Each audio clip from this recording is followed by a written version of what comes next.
Assalamualaikum warahmatullahi wabarakatuh, serta selamat siang Bapak-bapak, Ibu, para anggota DPR RI yang terhormat.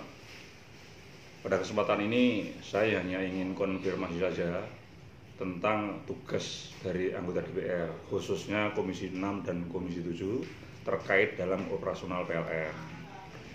Jadi yang saya ketahui selama ini, kalau DPR RI Komisi 6 dan 7 memanggil rapat dengar pendapat atau RDP Direktur Utama PLN itu, yang dibahas hanya hal-hal teknis terkait utang, terkait pendapatan, target pendapatan, beli strom dari pembangkit mana, berapa mega dan sebagainya. Ya, tapi tidak pernah disinggung masalah sistem. Padahal sebenarnya yang menentukan tagihan listrik secara total itu, yang menentukan subsidi listrik kepada listrik swasta itu adalah sistem. Jadi ya saya pikir Anda nggak usah pura-pura nggak tahu lah. Sekarang di Jawa Bali ini 90% itu sudah dioperasikan oleh listrik swasta, oleh Senhua, Huadian, Cengda, Senome, CNIC, yang semacam-semacam itulah.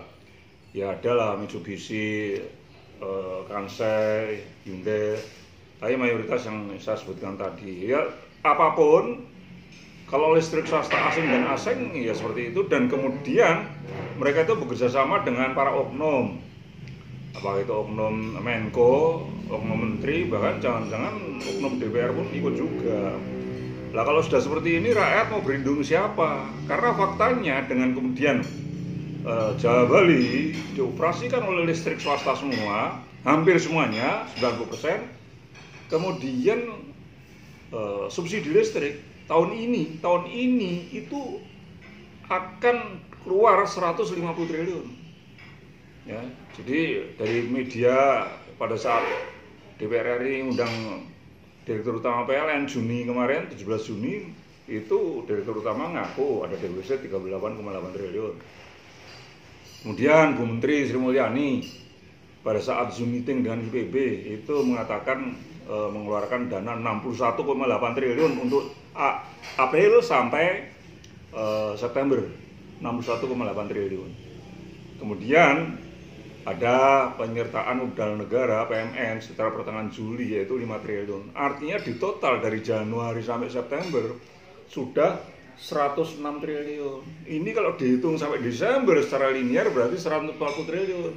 Dihitung lagi dengan kebijakan Menteri SDM yang menurunkan tarif listrik antara Oktober Desember, ya ini loh, rakyat memang seneng, jelas lah, memang seneng.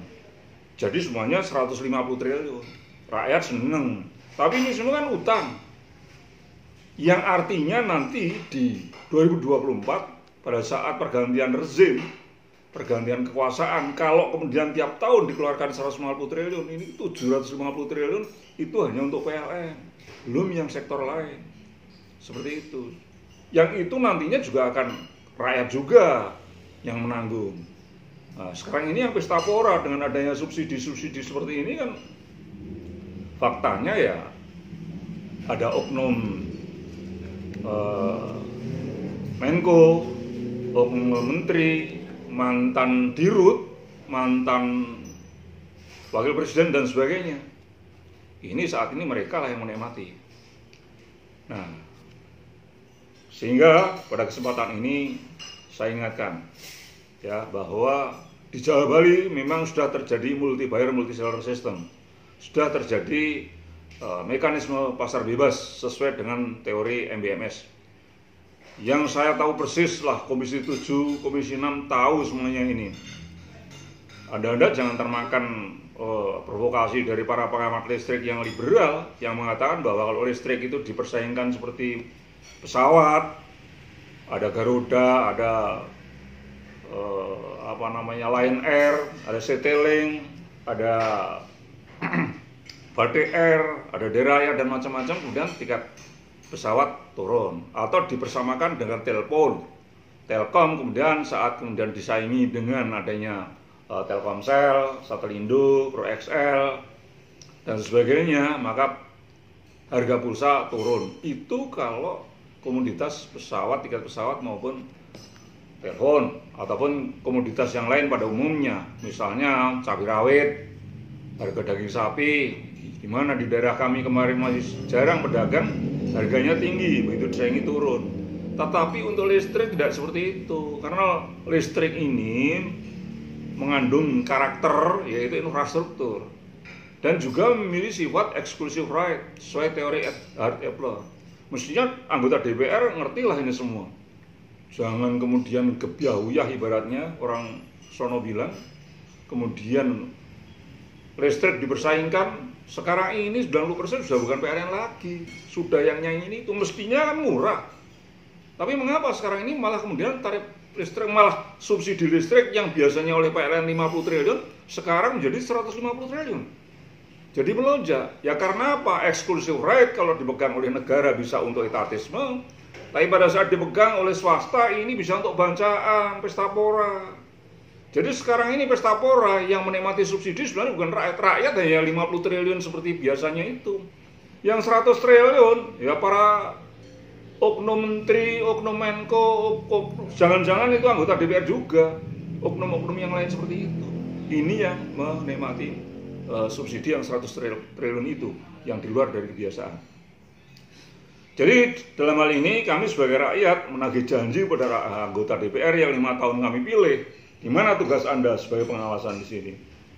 Ini Jawa Bali sudah diterapkan suatu sistem yang melanggar konstitusi, yang melanggar putusan MK Mahkamah Konstitusi nomor 111 garis miring PUU strip 13 Romawi garis miring 2015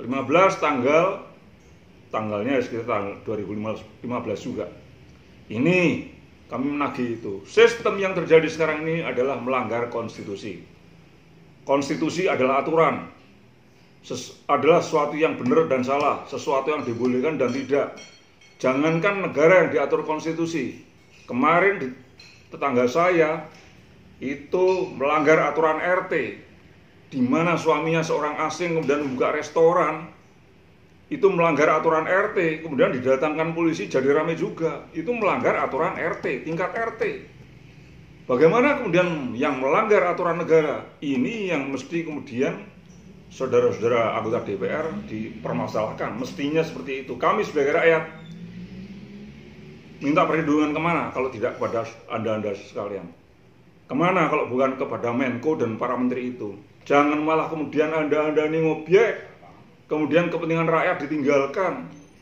Inilah yang akan menjadikan rusaknya republik ini.